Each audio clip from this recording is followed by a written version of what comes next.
ndeko pasteur kasi oyo église primitive kasi kasambaka na azali bongo ozare nayebi te ntango omonaki likambo wana keno abalaki jeune fille moko boye komelaki ndenge nini mama omanda motu question moko eti balobaka neti piège question etalimaka banzambe ngai na obangaka monoko yango somo soki otalima banzambe ndenge elobi ke etouche pas miwa na koyoka motuna no ebangisi nga deja me likambo nangi naloba kaka parce que ngai nazoloba no boye ngai nazali moko ya bacroyant ya message du temps de la fin apporté par le prophète Branham ngai moko awa eke nazindimaka te Branham ayaki na message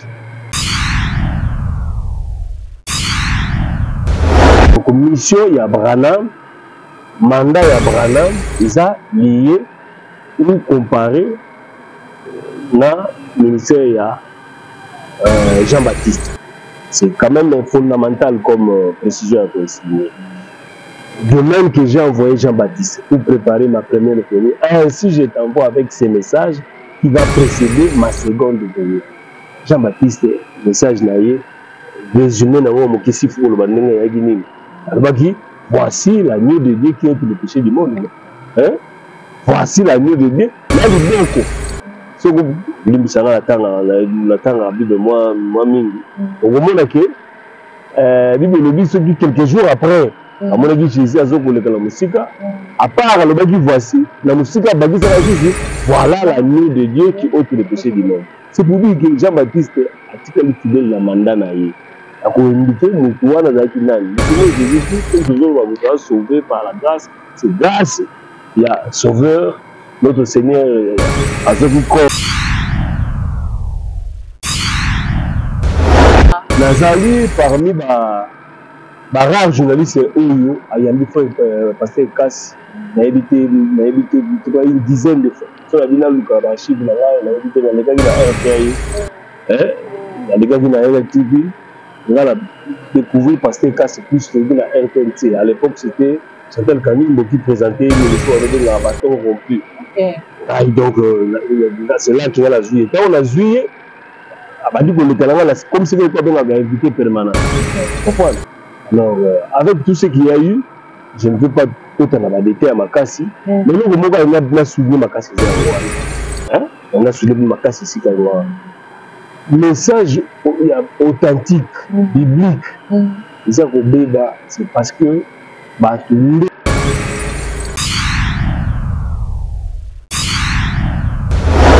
bonjour, bonsoir, très chers internautes. Ça dépend de l'heure à laquelle vous me suivez partout dans le monde. Jusqu'à vous allez en tout cas sur un mot télé pour que vous avez scotché, que vous abonnez massivement à la chaîne de Dino Tindika.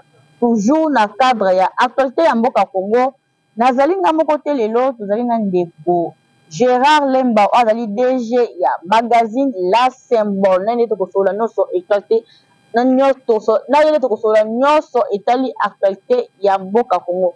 Mbote mwana Boka Gérard Lemba. Mbote maman journaliste.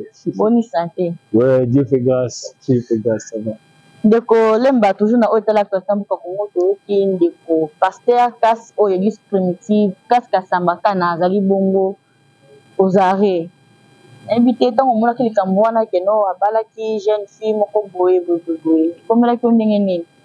Maman, omanda motu question moko eti balobaka neti piège question etalimaka banzambe ngai na obangaka monoko yango somo soki otalima banzambe ndenge elobi ke etouche pas miwa na koyoka motuna no ebangisi nga deja mais likambo nangi naloba kaka parce que ngai nazoloba no boye ngai nazali moko ya bacroyant ya message du temps de la fin apporté par le prophète Branham ngai moko awa eke nazindimaka ke Branham ayaki na message na mandat ya message ya Branham parce que bato ebele bayebi te ezalaki ke de même que j'ai envoyé parce qu'il baptisait, je ne vais pas donner tout l'historique ici. Pendant que j'ai baptisé, début du ministère naïe na fleuve Longo aux États-Unis on va un fait surnaturel et loba na ya partir du colo batwagi ke mo ba mona je crois que la 17e personne Longo bimelaki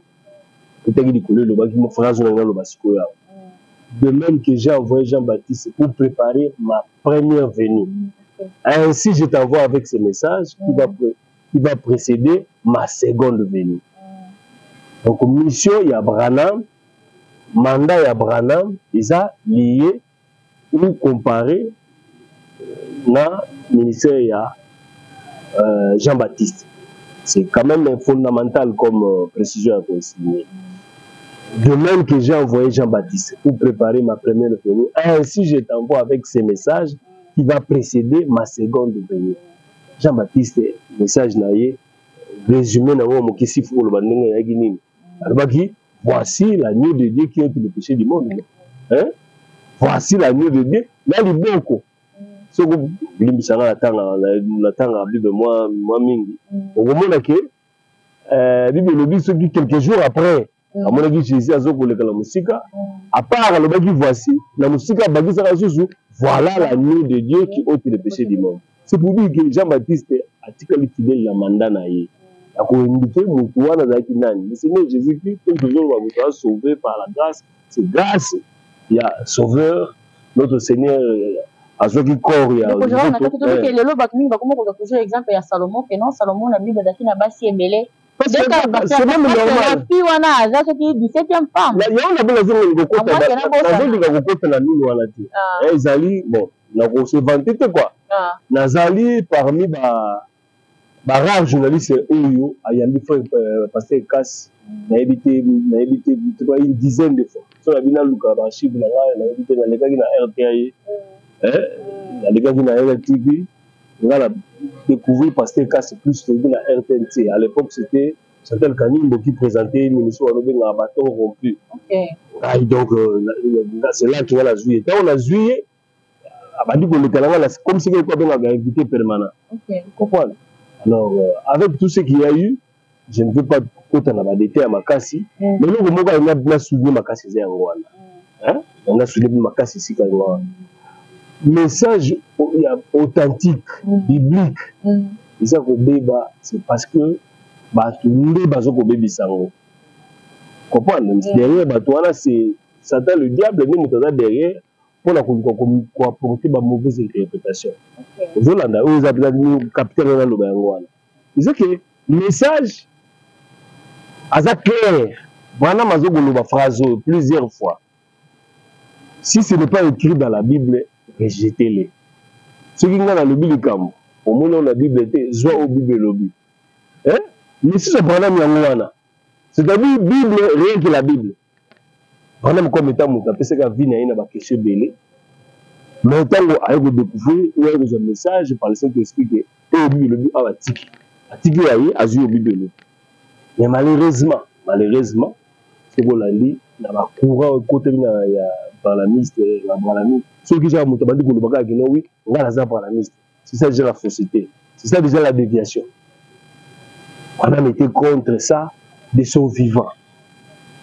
Alors, quand on a des détails donné à des niveaux de thé, et nous, on a le bagage par rapport à l'opinion. Parce que ils ont dossier, ils ont dossier, ils ont flou bakasi trop. Ce que vous avez dit, journaliste, n'a yédi mo belé, n'a yédi mo mingi. Si on a compté par rapport à foi, on a zumi yoka, naza à l'hésité. Maintenant, on a le bagage awa. Bato donné, il parle de message à Branham. Mais ce que tout de vous avez occasion à vous faire un message de brochure non. Au moins la tête, attends une nante. Mais vous comprenez? Non, comprendre. Branham c'est d'une manière générale. Comment on a un orgueil à connaissance?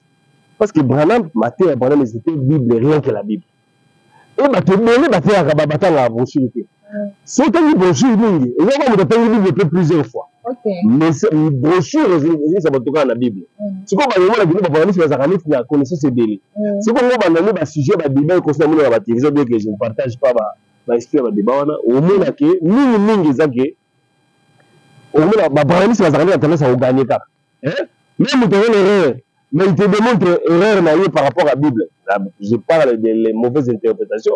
Au moins, on tout avant de lire. Parce que il y a la Bible. La plus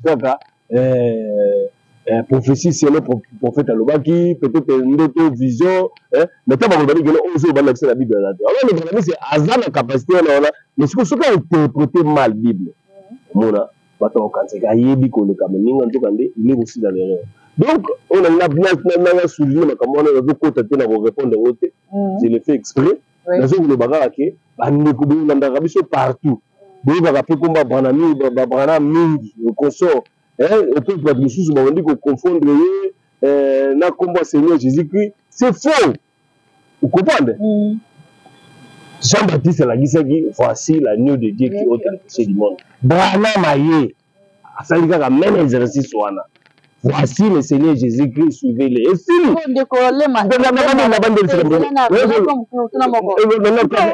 nayebi ke oza muta message pona ko bateke oza branamiste na branamiste pe na zande chrétien message wana voilà bomona ka Branham a remplacé Jésus ton ndengeni parce que nga pe na la bato baza basamba na message mo ba Branham azali nzambe ne toko ya na mo mutala nzambe ndengeni parce que to bi nzambe mo ka le fils de l'homme Jésus-Christ de Nazareth mais c'est là nazo ko lo bapona na ya wana andi ko bolanda biso petite partout uyo kaka mbe toujours kaza olanda te dans la Bible mais tout ce qu'on va désavouer message par rapport à ma mauvaise interprétation de la Bible baina il nous on avait senga batu yango il nous on avait senga la batu bakolanda yango prends soin niyo moko zata brochure moko brochure eza makambo bana makoma te brochure ezali prédication luki dans l'église ate ya sisi mais seulement que va enregistrer na suka bakamati basala kwa biso sala la presse écrite bazuma loba wana bakomisa ngo ya kokoma batindi comme brochure epanza na mokili momo il y a même quelqu'un oyo azofi sur une mission ya ko distribuer message wana na kota te na lobaka ngo ndeko ceux qui Dieu t'a apprécié l'occasion de tomber la brochure moko. C'est belé. Pourquoi il y a moko là, au tangi. Au tangi, la Bible, tout ce que vous ferez en acte comme ma parole fait au nom de Jésus-Christ. Prière à Mouké, c'est un esprit que sungayo. Brochure moko, c'est un tangi message brochure moko. C'est un esprit sungiye. Et si là, à un moment donné, on va parler c'est dans le putain. Mais c'est comment on le dit. Si on a tangi brochure moko, mais la Bible brochure à moko. Au moins, mais quand on discute, on va faire tout. C'est des ailes, on a ça, il y a des magamanta, mais ça m'a mangolou. Ça m'a dit que nous n'avons pas vous avez été sauvés par grâce. Bible pour le but que non, nous les païens, les païens de la nation, nous l'adorons par rapport à sa miséricorde. D'autres nous discutent dans les gens où on a avec nous. On l'a dit. Donc nous tous, à ce moment peine on a mon cas vandi. Bon, je suis dans mon corps. Au moins, mon catalogue a peut-être 500 brochures. Comme si vous étiez dans bon compte, dans la souligne, dans Saint-Esprit, vous composez dans la brochure, mon corps. Au moins, oh. Mais ma caméra, tu vas le bagager, il doit le battre. Est-ce que vous comprenez? Oui. Ma caméra, tu vas le bagager, il y a autant de donc, je fais ça minimum de l'imagination là-bas, de l'interprétation là-bas. Il y a un moment, chaque jour, l'église a un message. On le dit qu'on est gros à mais en tant que messager, n'habitez au groupe de par rapport à